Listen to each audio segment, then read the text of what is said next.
Pois, acho que estamos em condições de começarmos. Boa tarde a todos e todas.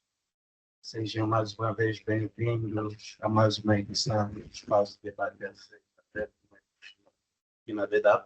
Espero que ainda estejam a ouvir em condições, a ver se continuarmos. O som chega em perfeitas condições? Muito obrigado. Pois, então, mais uma vez temos um tema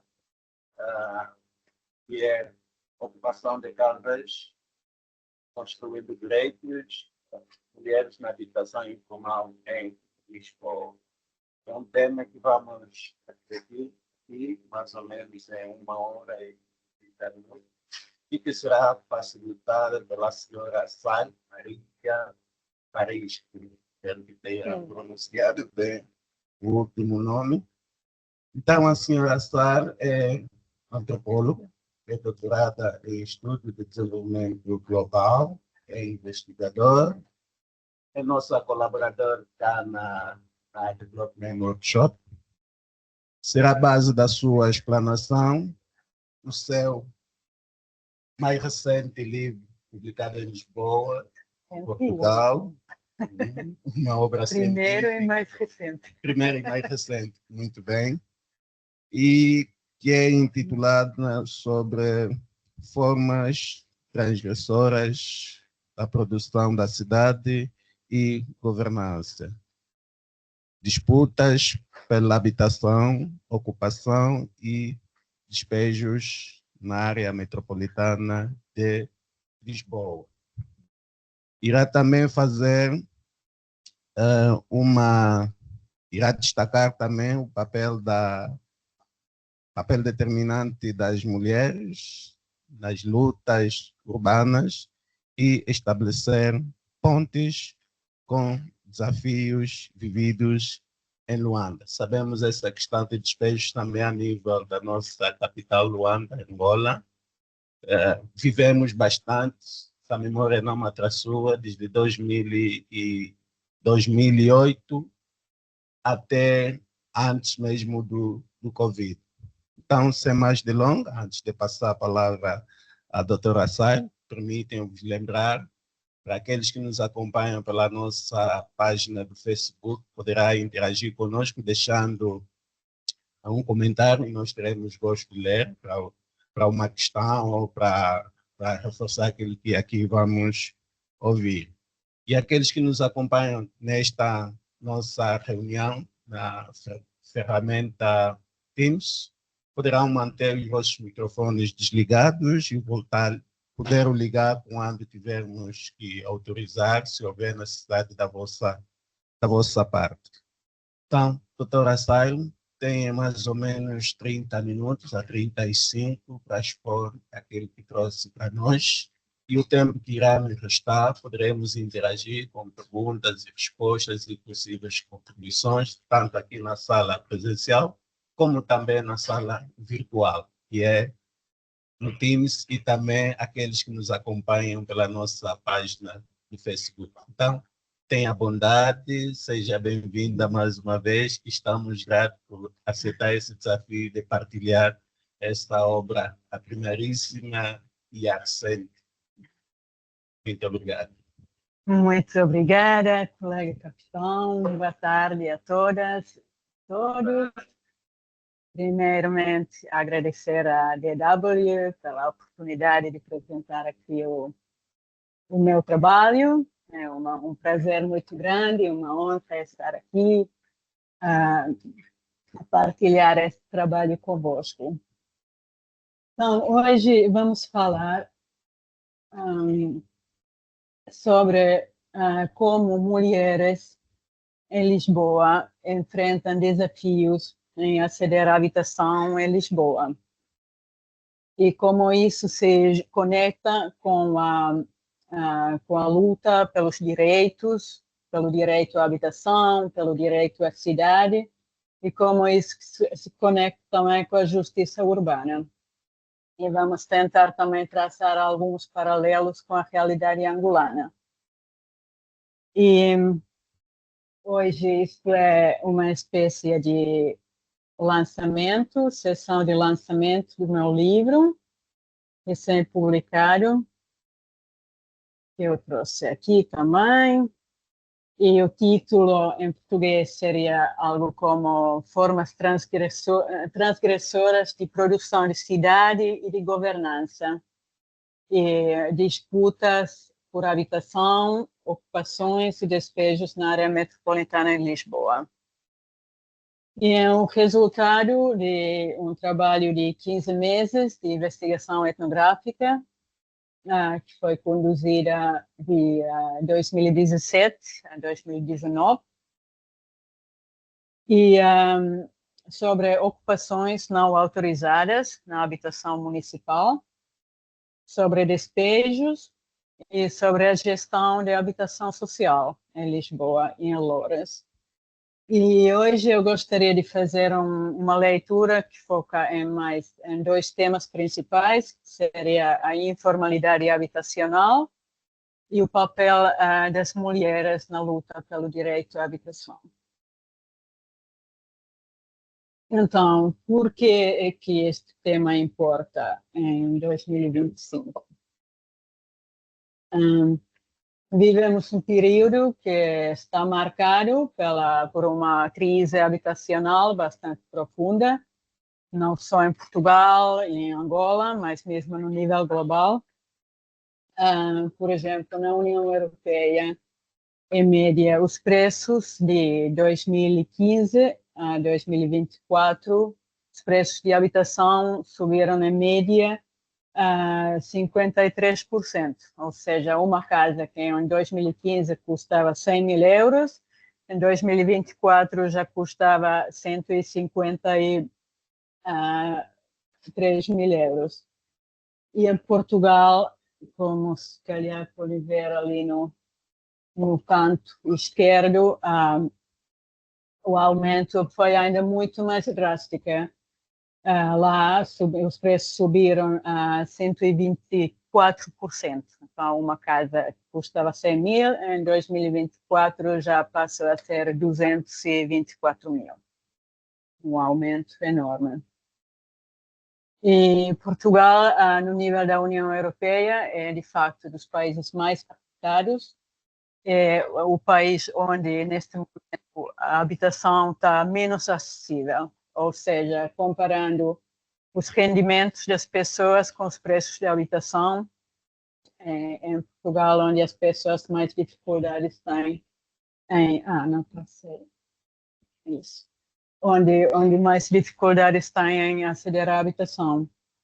Então, por exemplo, um T1 em Lisboa, a renda mensal seria entre 8.000 e 1.400 euros, mas o salário mínimo é apenas 870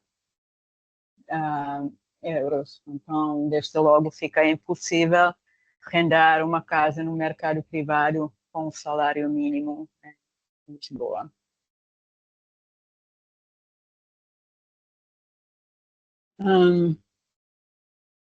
Pronto, apesar dessas histórias serem bastante diferentes, Portugal e Angola, mas tem aquelas lógicas de exclusão, vulnerabilidade habitacional, que têm muitos pontos em comum entre Lisboa e Luanda.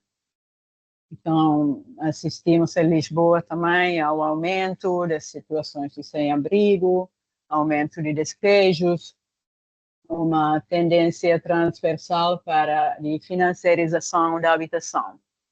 Agora, o que é a financiarização da habitação? Significa que as casas estão a ser tratadas como um ativo financeiro. As pessoas que têm posses compram casas para guardar os seus, para ter onde depositar, digamos, né? os seus rendimentos e bens. E a casa deixa de servir, em muitos casos, deixa de servir como habitação, passa a ser principalmente um ativo financeiro. Depois, os programas habitacionais insuficientes também são uma realidade comum.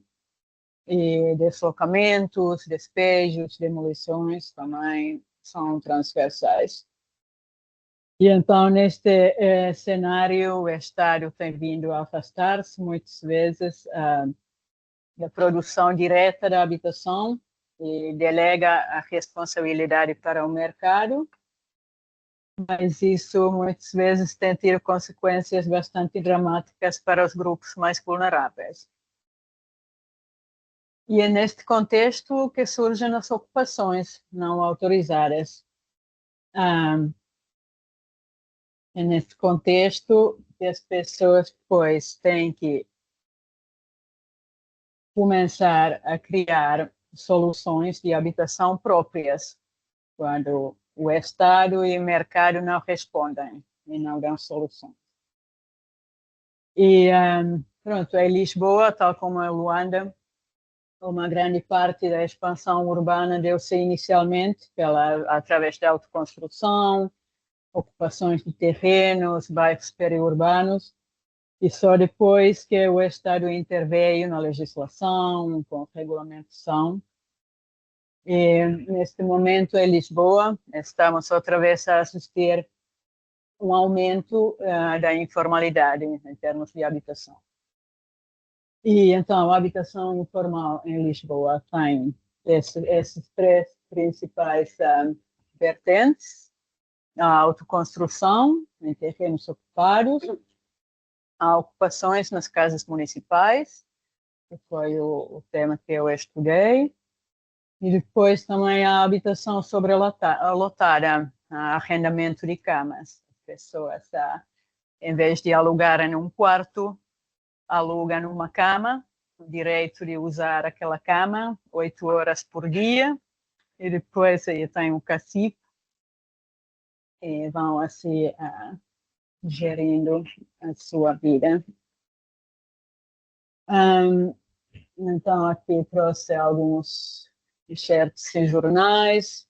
Aqui o aumento dos bairros de barracas está a ser descrito como o regresso de um problema que nunca desapareceu. Pois também há muitos artigos sobre o problema das ocupações e também sobre o número de casas sobrelotadas, e depois sobre, por exemplo, um incêndio que provocou mortes. Depois as autoridades começam a questionar o que devíamos fazer com esta situação. Bom, então, um dos achados, digamos, mais claros, mais fortes da minha investigação foi que as mulheres ficam no centro desta dinâmica. E por que as mulheres?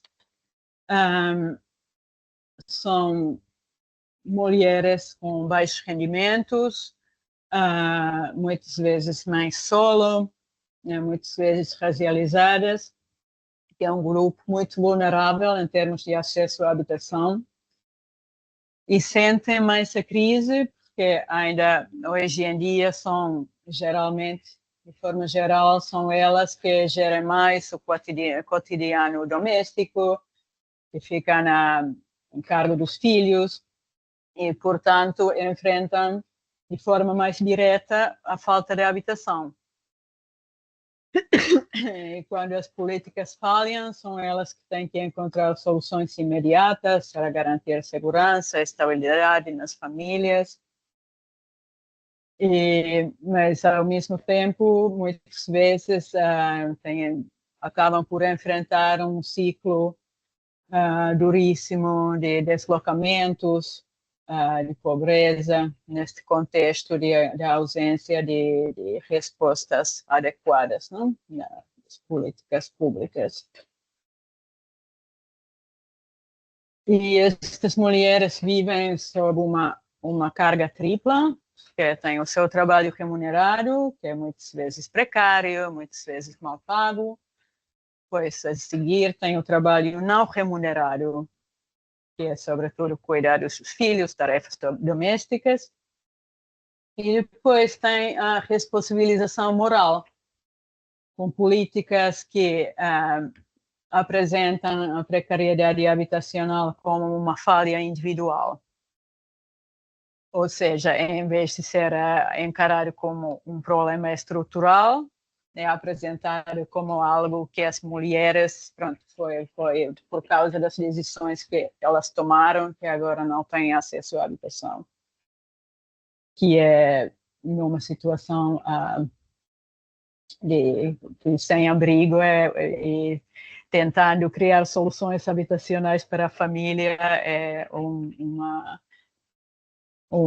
pode ser particularmente violento. E para analisar esta situação, eu utilizei o conceito da Susan Soderberg, que é uma estudiosa canadiana, com este conceito sobrevivência deslocada. Ela descreve os ciclos de deslocamentos que resultam destas dinâmicas de falhas de pagar rendas, tem que deixar a habitação no mercado privado, depois são despejados das ocupações.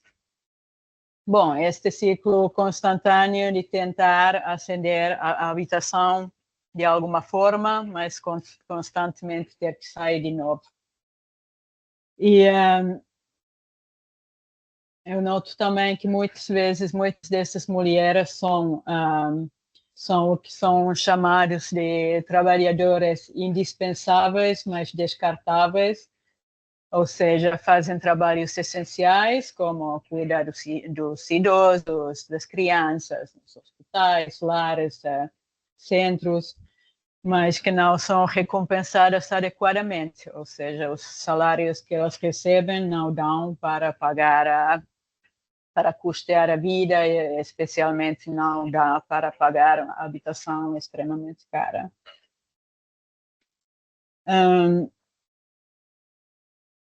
E então, essas mulheres acabam por ocupar, porque, não tem acesso a alternativas habitacionais, os programas de habitação pública são insuficientes, inacessíveis, o mercado privado é proibitivo, e mesmo assim elas obviamente têm que garantir um teto para a sobrevivência da família.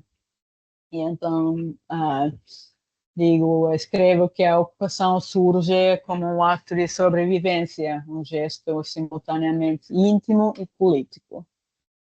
E, por exemplo, a Emma está a descrever como, pronto, ganhava 600 euros, tinha que pagar 100 para alguém ficar com a criança, mais 100 euros para a creche, e depois sobram 400 euros que efetivamente não são suficientes para pagar a renda da casa, comida, eletricidade, água.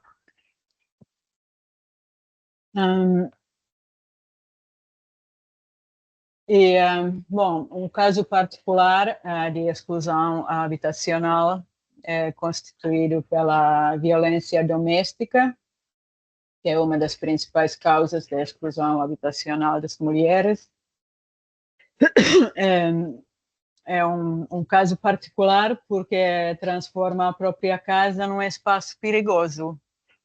Ou seja, em contexto, e depois, nesse contexto de habitação inacessível, muitas mulheres que eu conheci enfrentam essa escolha difícil, né? Ou tem que permanecer numa situação de violência, ou então arriscar-se a ficar sem abrigo. A Sara aqui descreve como vivia primeiro com o pai toxicodependente e violento, conheceu o namorado, começou a viver com ele, engravidou e depois começou a violência. E ela depois ficava nessa situação sem saber em que casa é que vai vai viver, ficou sempre alternando, e depois, quando o bebê tinha 6 meses, decidiu sair, e aí ela diz, foi aí que começou a minha aventura de despejos, ou seja, desde então nunca conseguiu ter uma habitação permanente.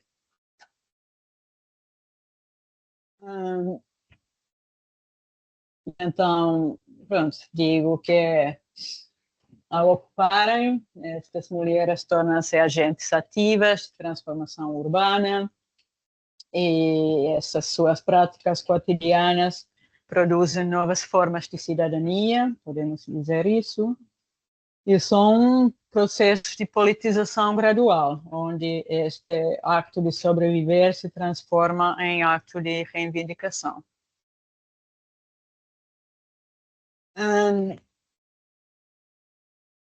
No entanto, gostaria de frisar que as práticas do Estado também muitas vezes são informais, ou seja, ultrapassam a lei. Não são só as pessoas que estão a ocupar casas que estão a cometer atos informais. Por exemplo, neste contexto de Lisboa, podemos dizer que a informalidade se refere também às práticas do próprio Estado. O que o Estado faz? Por exemplo, tem critérios pouco claros de atribuição de casas, muitas vezes arbitrárias, toma decisões administrativas arbitrárias que não são comunicadas adequadamente, e depois faz despejos e demolições em Lisboa também, sem aviso prévio e sem oferecer alternativas habitacionais. Então, este último ponto, por exemplo, vai diretamente contra os acordos internacionais que o Estado português e também angolano tem ratificado. Os pactos internacionais, por exemplo, permitem despejos apenas em circunstâncias excepcionais, ou seja, quando todas as alternativas viáveis foram estudadas, as pessoas foram consultadas, alternativas habitacionais foram oferecidas, e só neste caso poderia, em princípio, despejar uma pessoa.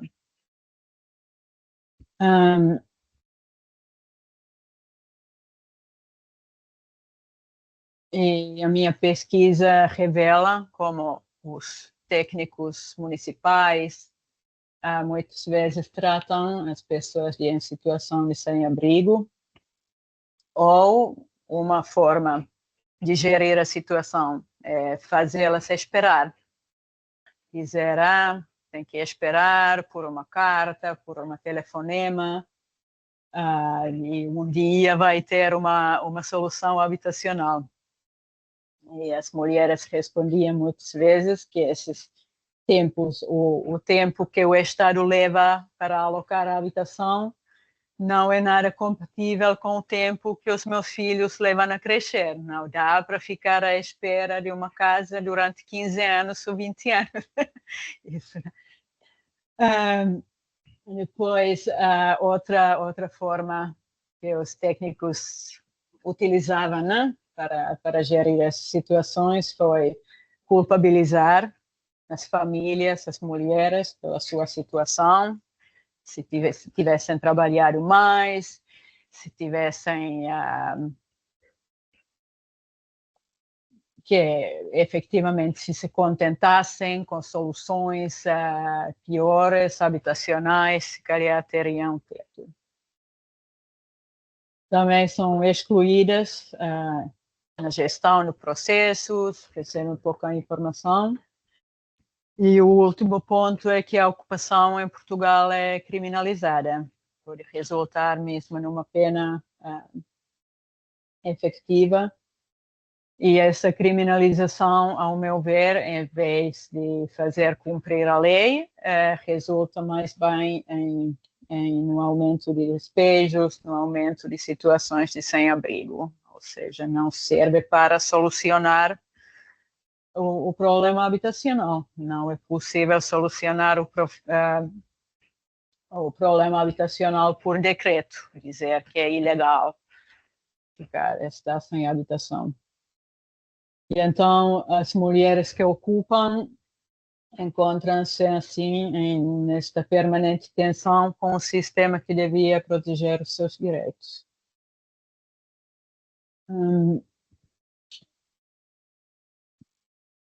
Então, trouxe aqui uns excertos que servem para sempre ilustrar um pouco este conflito, né, das mulheres com gestoras dos bairros municipais. A Sara disse que era realmente para ela tinha acabado de ocupar uma casa municipal sem autorização e disse que desde que a filha dela de 10 anos nasceu, já morou em cerca de 9 ou 10 casas diferentes. E então, acho que mesmo a última oportunidade é a única solução que ela tem, ocupar uma casa, porque de outras formas ela não conseguia. E a resposta do técnico municipal era dessa perspectiva mais procedural, não podemos deixar as pessoas ficarem nesses apartamentos, as ocupações abusivas são um crime, ponto final.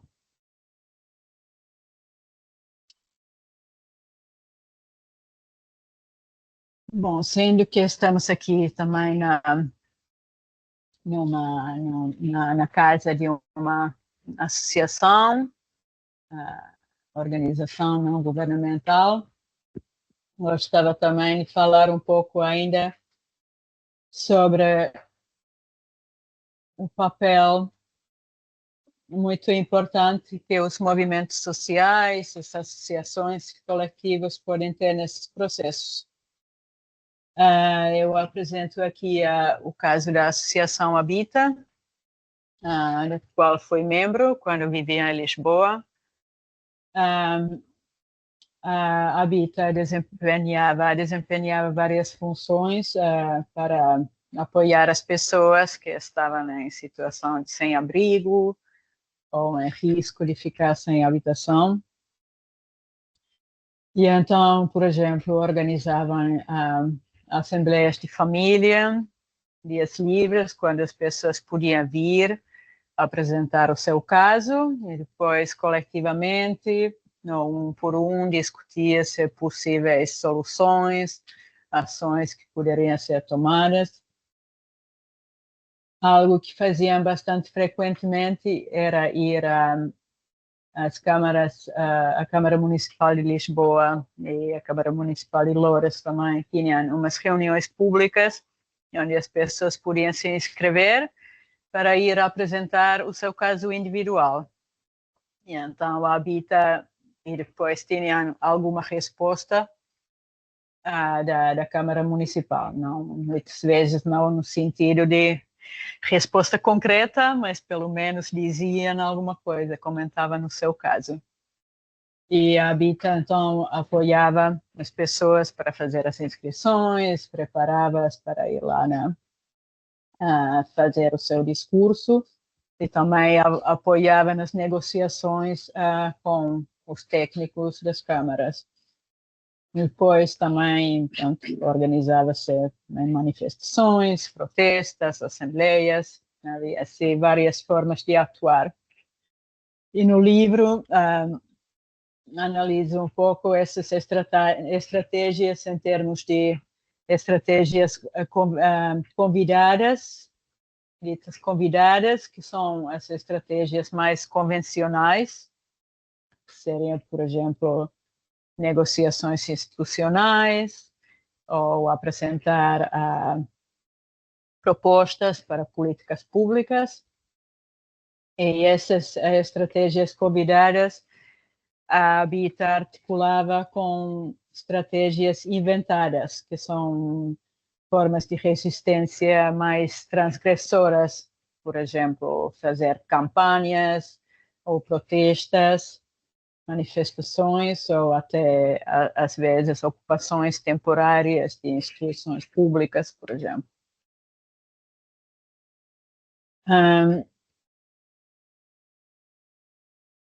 E o que eu vi foi que esta participação em manifestações, assembleias, as trocas também, conversas coletivas, muitas vezes tem um impacto para transformar as subjetividades políticas, para promover a emancipação, ou seja, as pessoas começam a questionar aquela leitura da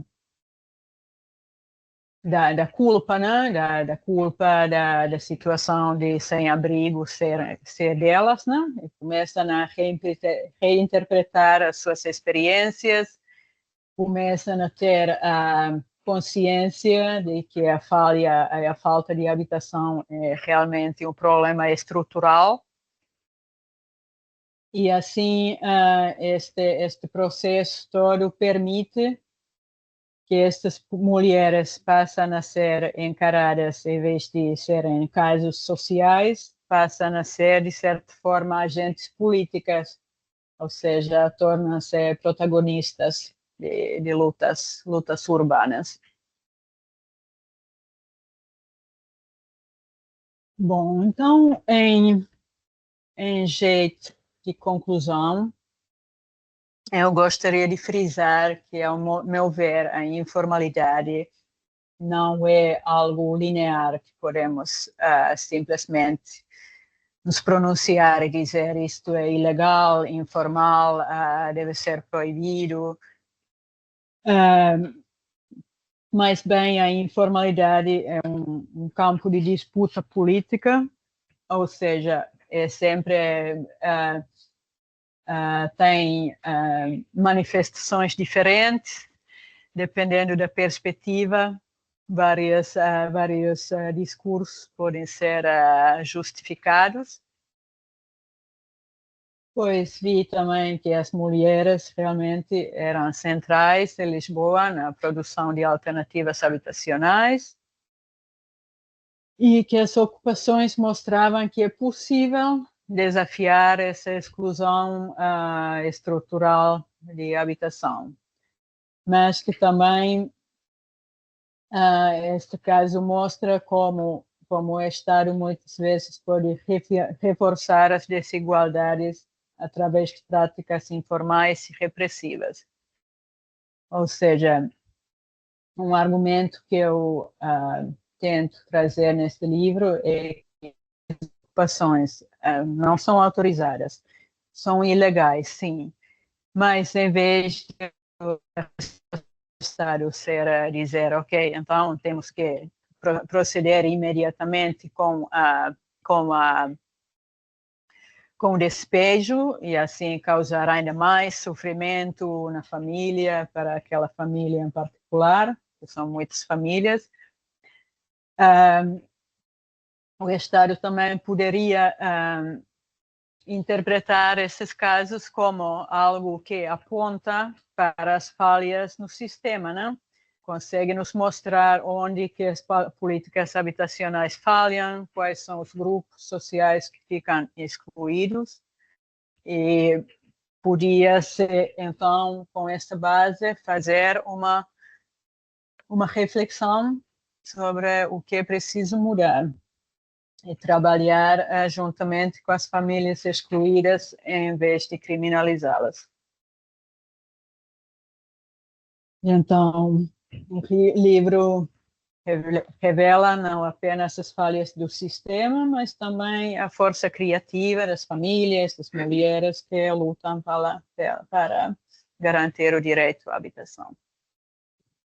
Muito bem, Saile. Peço uma salva de palmas por essa brilhante apresentação. Antes de passarmos para o momento de perguntas, respostas e possíveis contribuições, gostaria de vos lembrar alguns pontos que a Saile frisou na sua explanação, que tem muito a ver com os desafios das mulheres em adquirir uma casa em Lisboa.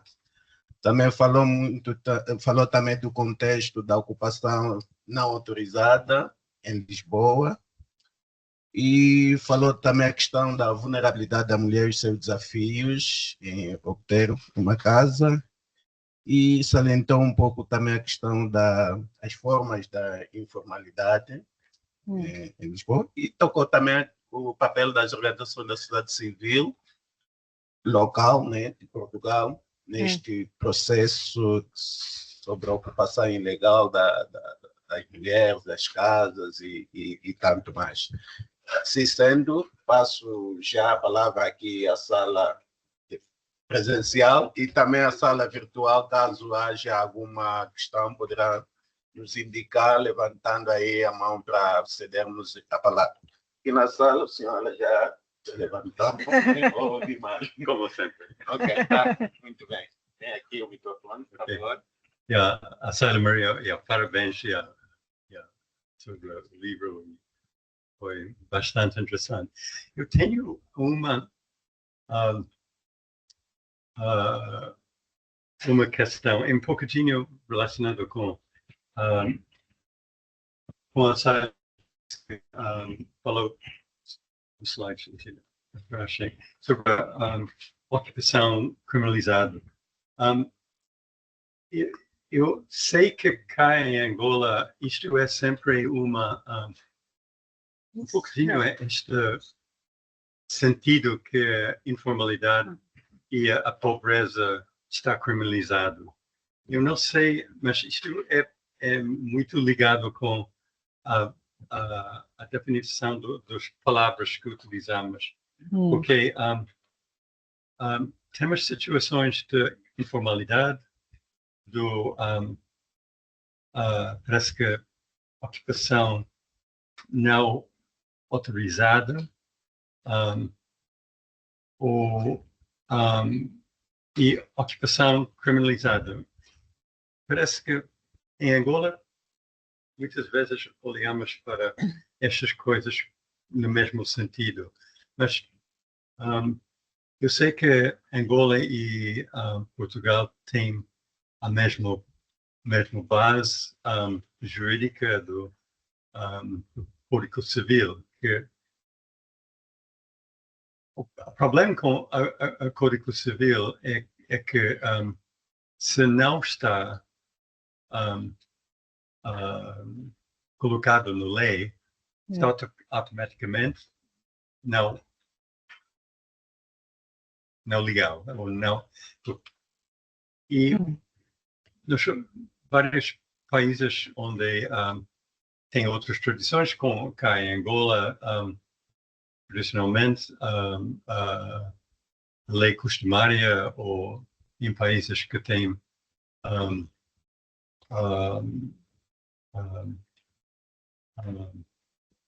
que pode adquirir direitos através do uso. Isto é sempre um problema com o Código Civil, onde precisa definir com certeza o estatuto de ocupação.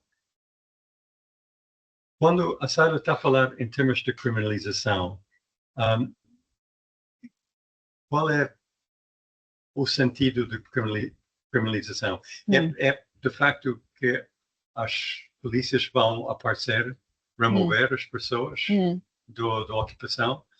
No caso que se uma família, uma mulher com crianças não pode pagar as rendas e caiu em dívida, se a ocupação não está mais autorizada, se o dono da casa não aceita, mas isto é mesmo uma ocupação criminalizada, ou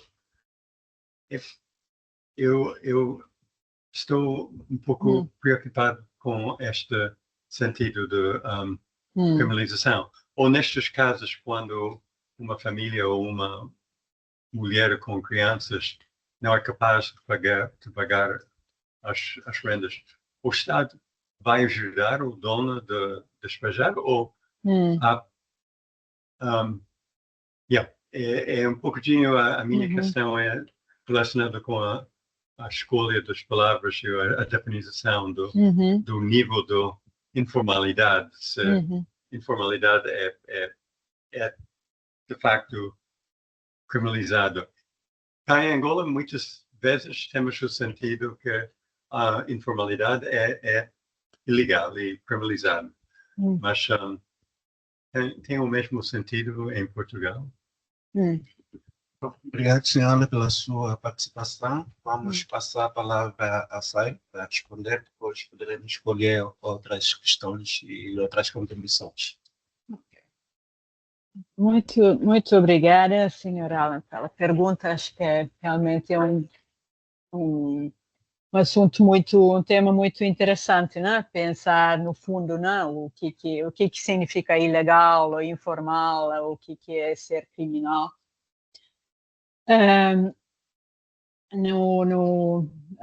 No sentido da lei, né? As ocupações são mesmo, em Portugal, são criminalizadas, ou seja, uma ocupação, teoricamente, poderia resultar numa pena de prisão de até 2 anos. Isso está na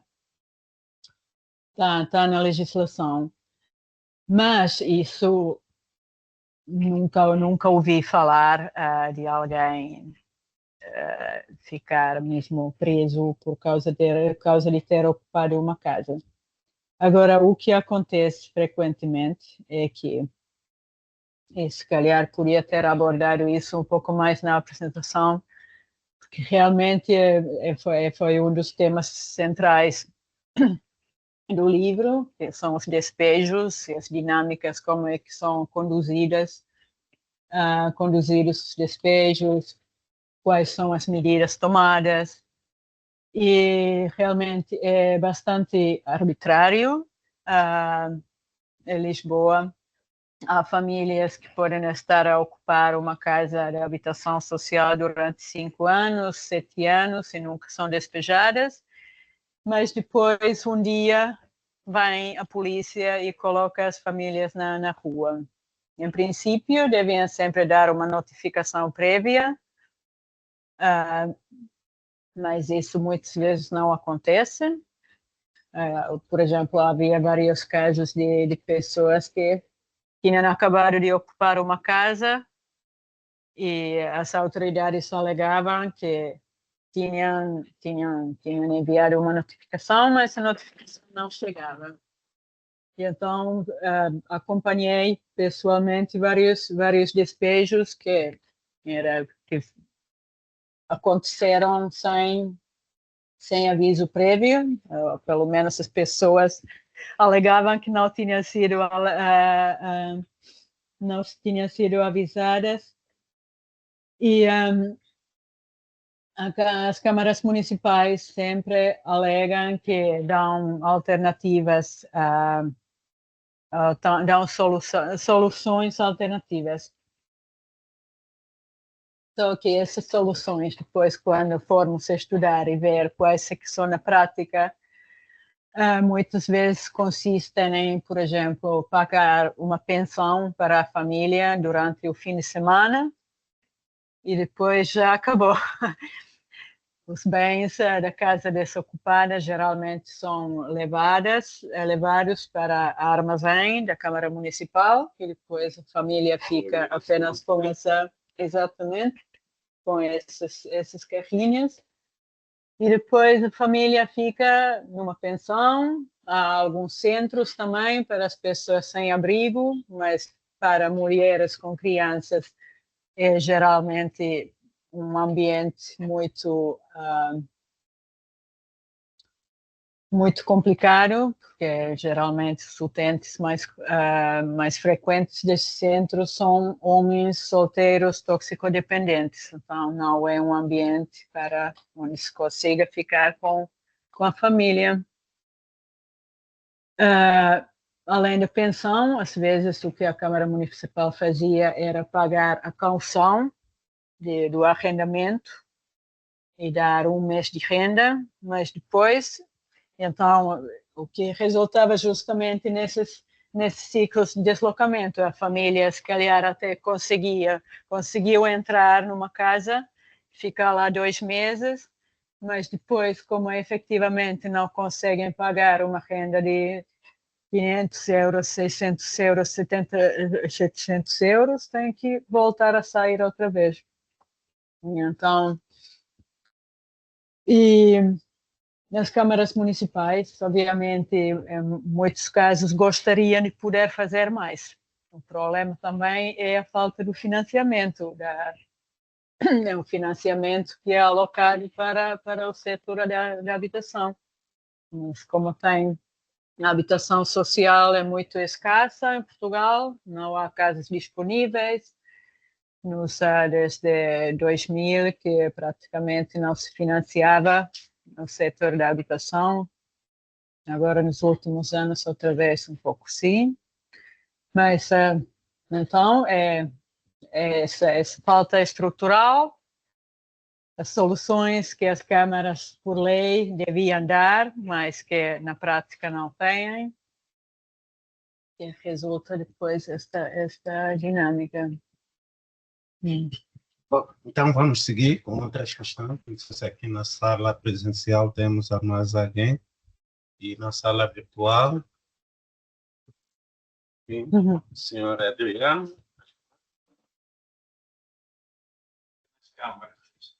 Não, eu quero dar parabéns à Saila, portanto, um livro bem conseguido, bastante interessante.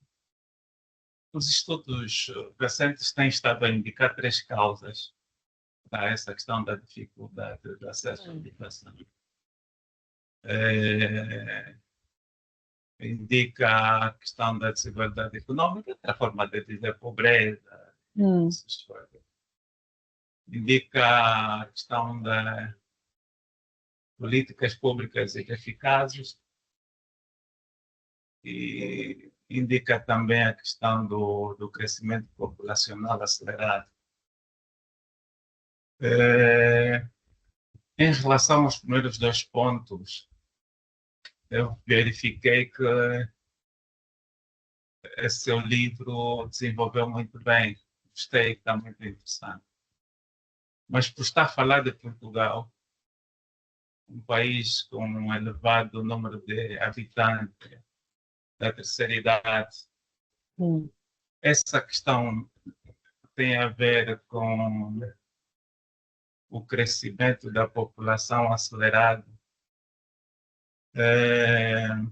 Como é que verificou, enquanto realizava os seus estudos e enquanto produziu o seu livro? Em algum momento se deparou com informações, dados relativamente à questão da migração dos estrangeiros em Portugal, como tendo alguma implicação também nessa questão do acesso à habitação, como forma de agonizar esse problema em Portugal, ou não? Gostaria que falasse um pouco mais sobre esse aspecto. A questão do crescimento populacional, a migração e o impacto que isso tem nessa altura, nessa realidade do acesso à habitação em Portugal. Muito bem. Olha, Adriano, sai. Desculpa. Muito obrigada, senhor Adriano, pela pergunta, pelo comentário.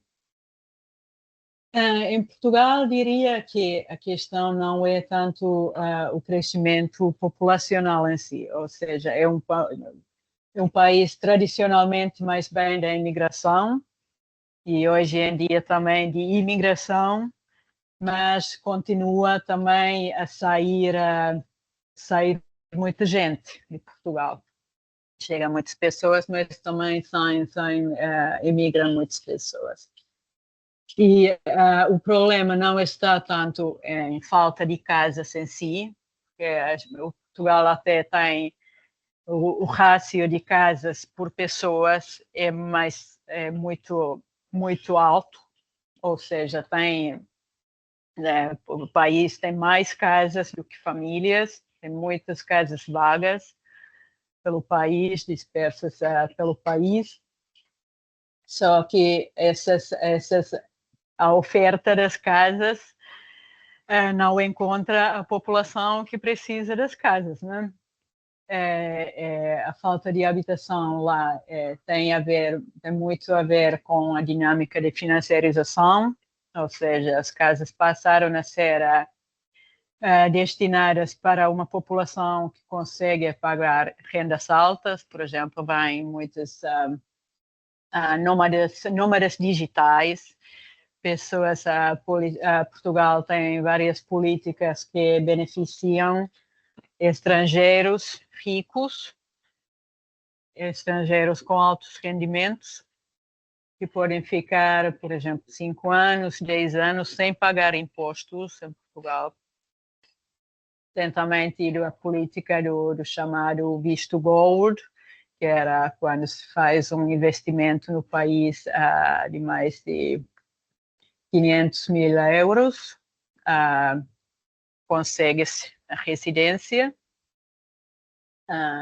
no país, porque resultou também muita gente fazia esse investimento e as casas geralmente não foram para a população de baixos rendimentos, né? Essas casas resultantes transformaram-se em hotéis, em Airbnbs, ou seja, ou outros aluguéis de curta duração. E assim, progressivamente, também o centro da cidade foi se gentrificando. Nos bairros históricos, onde antes havia muitas casas de arrendamento com preços acessíveis, os preços subiram drasticamente e os bairros transformaram-se mais bem em numa espécie de parques de diversão para os turistas, né? Já não há muitos bairros que do centro histórico onde já não se vê pessoas a viver. Então, pronto, há casas em Lisboa, mas não há casas acessíveis. E depois os migrantes que chegam com menos recursos, obviamente, são uma população mais prejudicada ainda. E depois tem muitas vezes recorrido a essas soluções autoproduzidas, que as outras opções alternativas estão inexistentes. Não sei se consegui responder mais ou menos a sua pergunta. Não. Muito bom, seguinte, não sei se tem mais outra questão, mas caso não haja, eu teria uma, e tem muito a ver com a questão da arrendamento de cama, que eu não consegui perceber quem são as pessoas propensas a arrendar cama. São mulheres que não vivem com o esposo, mas têm filhos, ou são casais que caíram em drogas e por aí. Quem são essas pessoas propensas a arrendar a cama? Sim. Obrigada, capitão, pela pergunta. Neste caso, eu não fiz pesquisa sobre o tema, baseio-me nas coisas que eu vou descobrindo, ouvindo, nos artigos de jornais. O arrendamento de camas é mais um fenômeno, diria, tem mais visibilidade na comunidade asiática. Nos últimos anos, para Portugal, tem vindo muitas pessoas, por exemplo, de Bangladesh, para trabalhar na agricultura, nos hotéis também. E nesses casos, geralmente são homens, ou pelo menos os homens vêm primeiro e as famílias talvez sigam depois.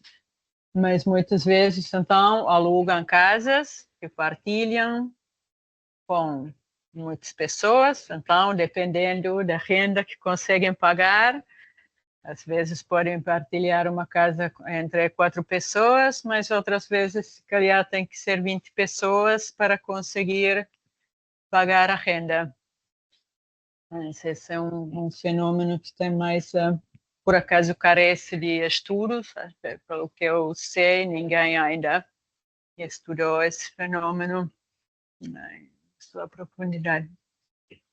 Pois, então, seguindo, aqui o senhor tem mais uma questão, o Alberto tem, mas antes eu queria ouvir, lá na sala virtual, se conseguem nos ouvir, está muito silêncio aí, se estão conosco, estão conectados ou não.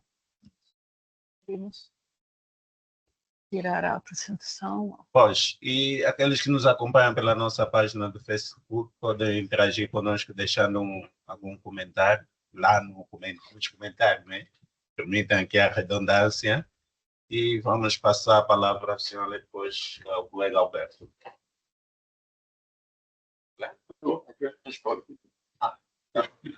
Eu já falei. Faz agora. Bem, muito obrigado.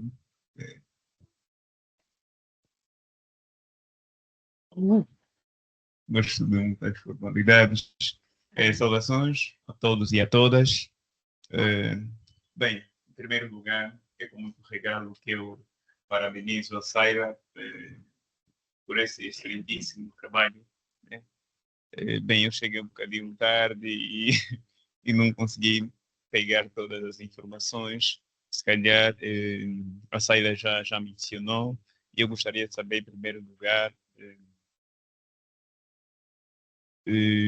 principalmente a questão da informalidade em termos das mulheres em Portugal. Será que é um desafio genérico às mulheres? Será que todas as mulheres em Portugal, né, enfrentam esse desafio da informalidade?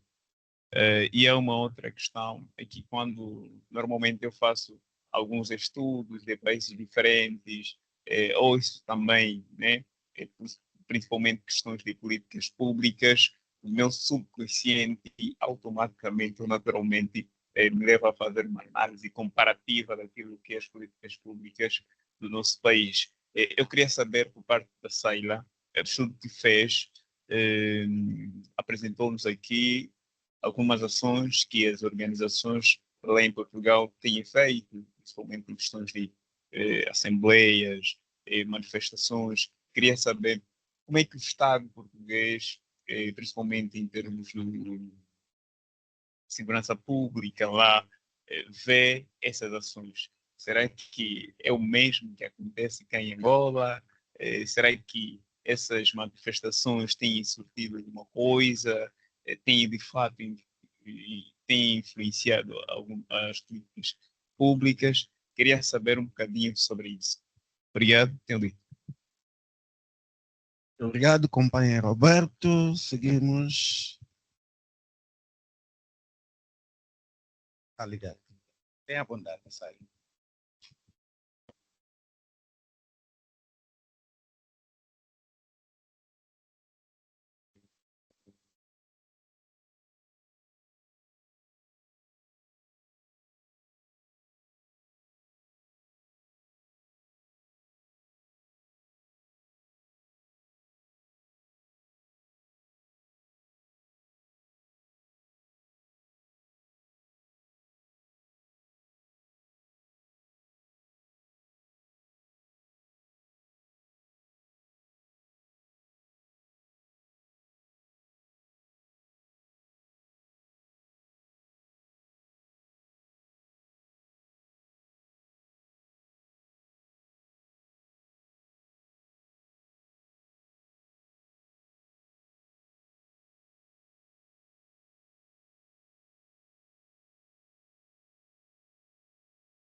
Colega Mir.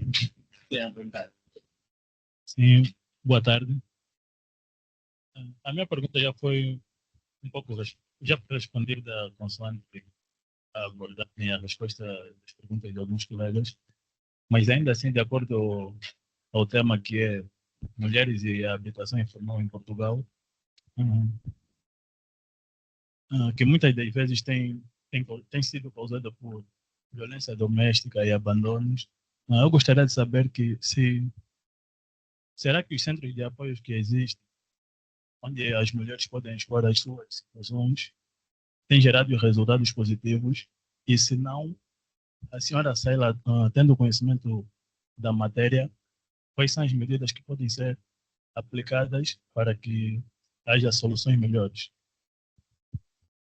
Muito bem, colega Mir. Outras questões foi ultrapassado, mas tem uma aqui. Saila tem a bondade, depois também terei uma.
Há uma destas slides onde a Saila mostrou uma construção informal, hein? Parece que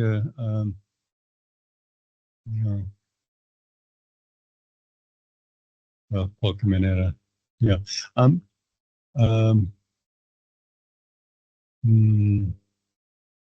Parece que está ali, é assim. Yeah. Qual é a escala da construção informal, assim, em Lisboa? Eu me lembro a primeira vez que visitei, passei no Lisboa 40 anos atrás. Houve muita ocupação do informal. Houve chamada bairros de lata na altura, nas valas e nas zonas verdes, e mesmo à volta do aeroporto. Mas a meu entendimento é que estes foram removidos ao longo dos anos. Mas há uma tendência de construir bairros de lata ou estes bairros informais de novo, e tem uma ideia da escala deste tipo de construção informal?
Então ficaram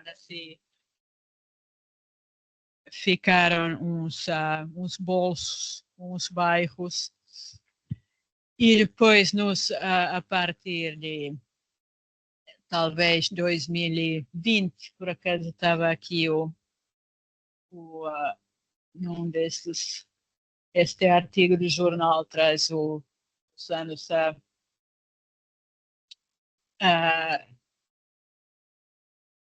ou desde os 2015, e realmente quando os preços de habitação começaram a subir e este fenômeno começou a aumentar. Agora, estimativas, eu sei que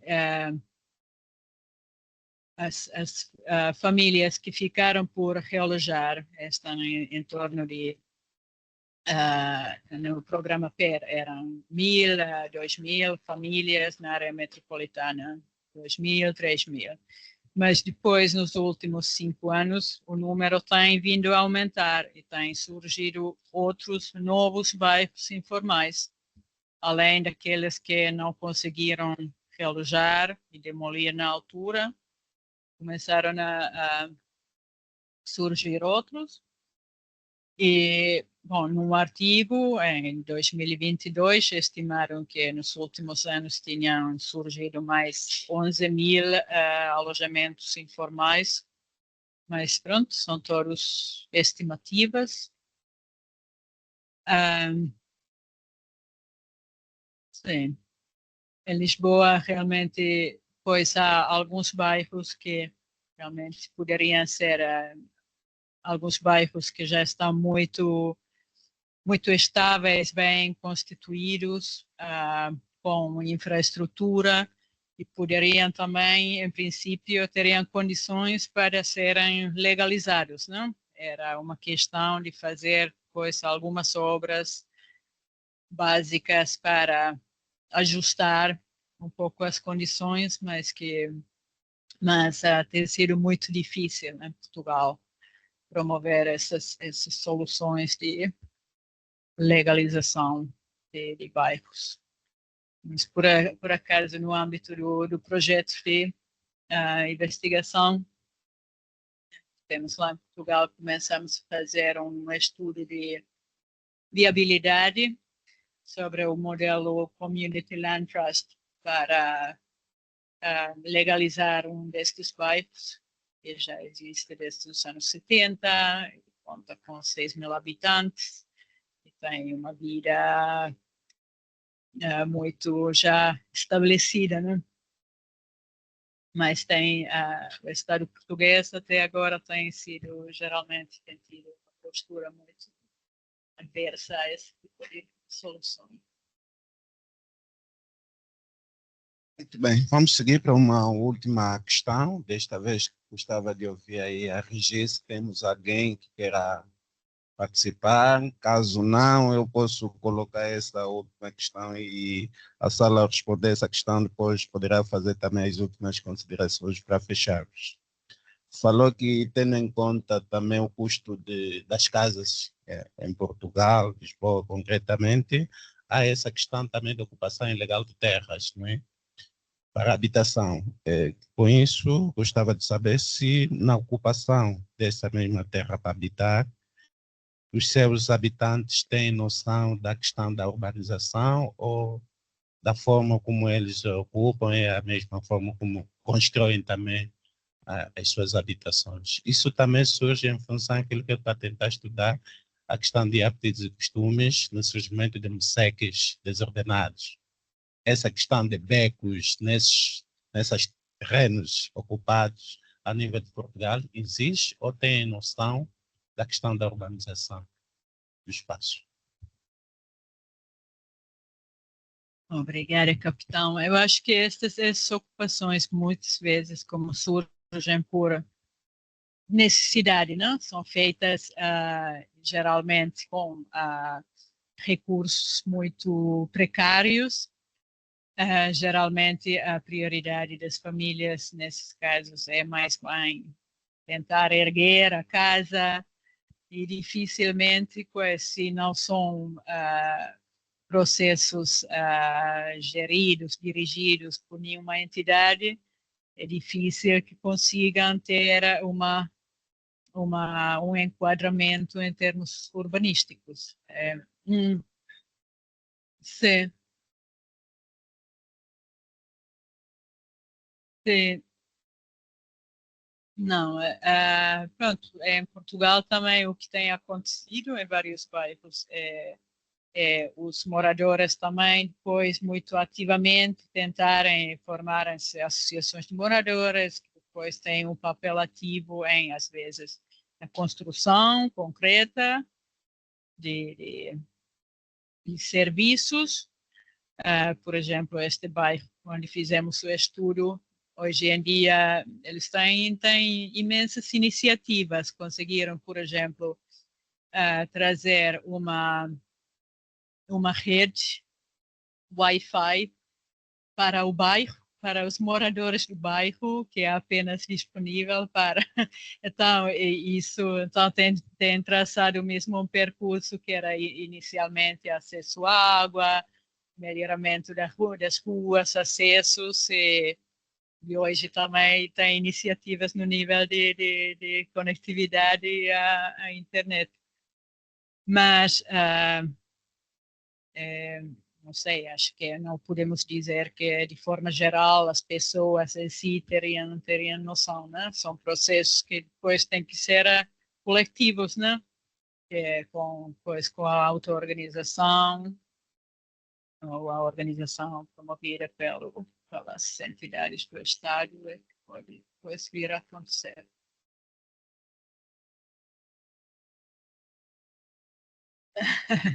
Não, eu acho que é só agradecer esta oportunidade. Eu espero que tenha conseguido, pronto, que mesmo assim fiquem visíveis alguns paralelos. Acho que mesmo sendo realidades tão diferentes, em muitos sentidos, tem aqueles pontos, né, em comum.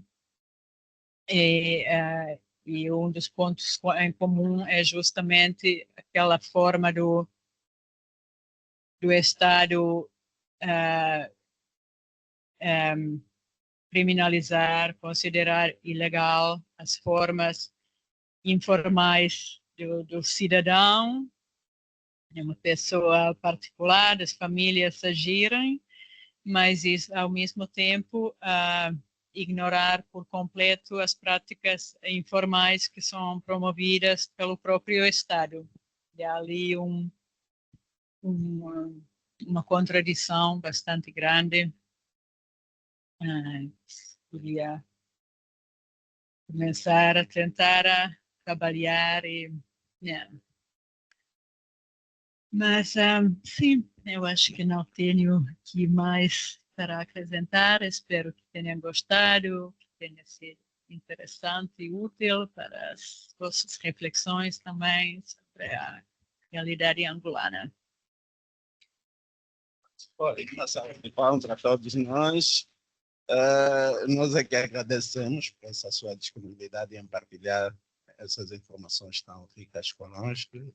Aguardamos o exemplar do livro, nem que seja de forma eletrônica, então estaremos aqui à espera. E agradeço a todos que nos acompanharam a partir da sala virtual e aqui na sala presencial, não é? e desejo um bom final de semana a todos e todas. Juntos.